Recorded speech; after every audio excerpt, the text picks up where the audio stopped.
औज़ुबिल्लाहिमिनश्शैतानिर्रजीम बिस्मिल्लाहिर्रहमानिर्रहीम। अल्लाह जल्ल शानहू के नाम के साथ।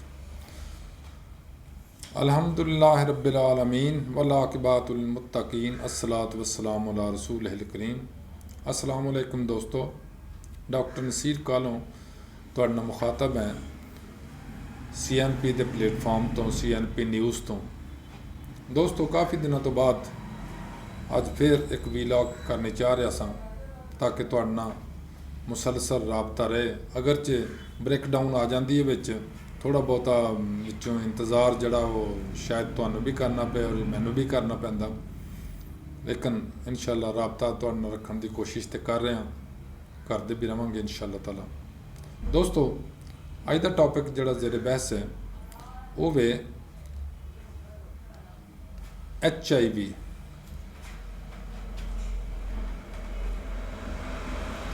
जिन्हों असी एड्स कहने, AIDS acquired immune deficiency syndrome.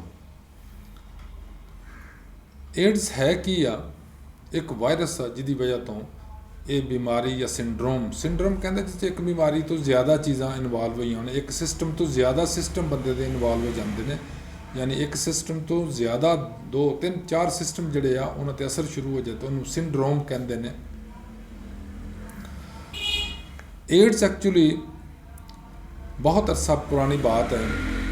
अल्लाह का शुक्र है कि पाकिस्तान जो बहुत कम है, 2 केसेस हैं ने एड्स के, HIV पॉजिटिव केस है ने, लेकिन बहुत कम आ। मैं मैडिकल लाइन देखा कि शायद कोई 1000 च केस होएगा जिन्हों मतलब ये वायरस मौजूद है।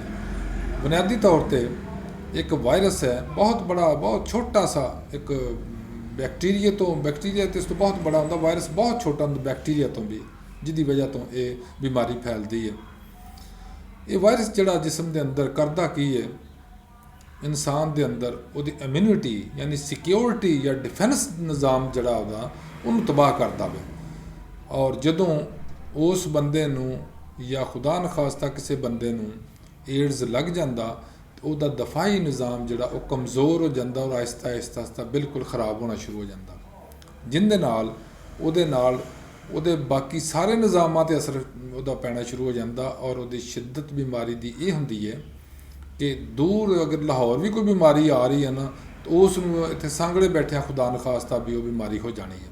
उसकी वजह है कि उहदे अंदर अपने आप को बचाने का जिसम जड़ा अल्लाह ताला निज़ाम सिस्टम बना के दिता, निज़ाम सिक्योरिटी दिता है, वो कमज़ोर हो जाता है।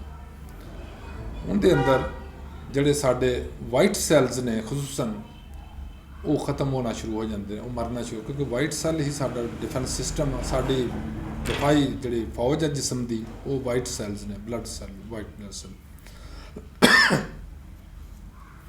दोस्तों, जिस बंदे एड्स शुरू होंदा ये सब तो बड़ा मसला यह है कि वह खुद बंदा बीमार है ही, लेकिन वो दूसरिਆਂ ਨੂੰ भी बीमारी वो लगा दिंदा है।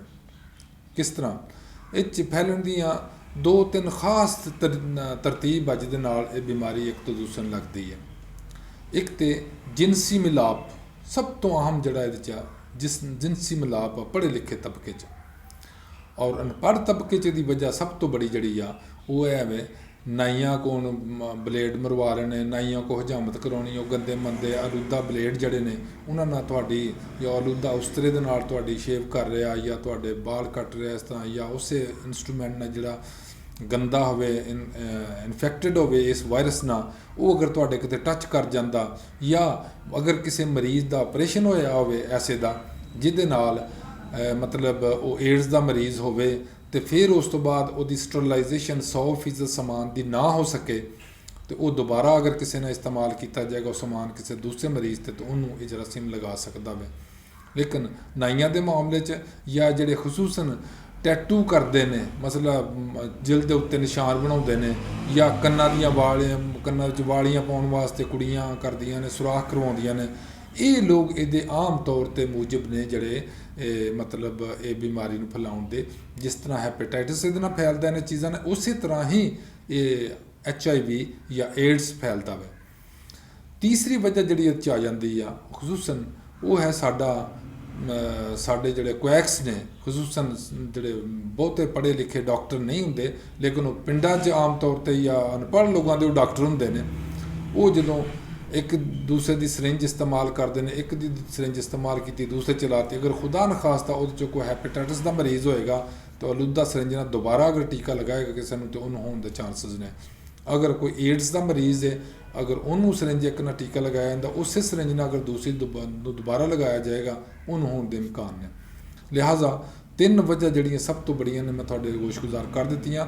ਇੱਕ ਜਰਾਹੀ ਔਰ ਨਾਈਆਂ ਵਗੈਰਾ ਦੇ ਜਿਹੜੇ ਇੰਸਟਰੂਮੈਂਟ ਨੇ ਉਹ ਜਦੋਂ ਅਲੁੱਦਾ ਹੁੰਦੇ ਨੇ ਉਹ ਫੈਲਾਉਂਦੇ ਨੇ। ਦੂਸਰਾ ਜਿਹੜੇ ਕਮ ਪੜ੍ਹੇ ਜਿਹਨਾਂ ਅਸੀਂ ਕੁਐਕ ਕਹਿੰਦੇ ਹਾਂ, ਤੁਸੀਂ ਡਾਕਟਰ ਕਹਿੰਦੇ ਹੋ, ਆਮ ਤੌਰ 'ਤੇ ਲੋਕ ਉਹਨਾਂ ਨੂੰ ਕਹਿੰਦੇ ਨੇ, ਉਹ ਸਰਿੰਜਾਂ ਜਦੋਂ ਮਲਟੀਪਲੀ ਇਸਤੇਮਾਲ ਕਰਦੇ ਨੇ ਇੱਕ ਦੂਸਰੇ ਤੀਸਰੇ ਮਰੀਜ਼ 'ਤੇ।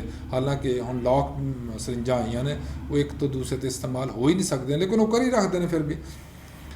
ਅਤੇ ਤੀਸਰੀ ਵਜ੍ਹਾ ਜਿਹੜੀ ਆ ਉਹ ਜਿਨਸੀ ਮਿਲਾਪ ਆ। ਲਿਹਾਜ਼ਾ ਅਗਰ ਤੁਸੀਂ ਇਹਨਾਂ ਤਿੰਨਾਂ ਚੀਜ਼ਾਂ ਤੋਂ ਅਗਰ ਖੁਦਾ ਨਖਾਸਤਾ ਇੱਕ ਕਪਲ ਦੇ ਵਿੱਚੋਂ, ਯਾਨੀ ਇੱਕ ਜੋੜੀ ਦੇ ਵਿੱਚੋਂ, ਇੱਕ ਸ਼ਾਦੀशुदा ਜੋੜੀ ਦੇ ਵਿੱਚੋਂ ਇੱਕ ਨੂੰ ਉਹ ਬਿਮਾਰੀ ਹੈ, ਅਗਰ ਮਰਦ ਨੂੰ ਹੈ ਤਾਂ ਔਰਤ ਨੂੰ ਹੋਣ ਦੇ ਬਹੁਤ ਜ਼ਿਆਦਾ ਚਾਂਸਸ ਹੁੰਦੇ ਨੇ।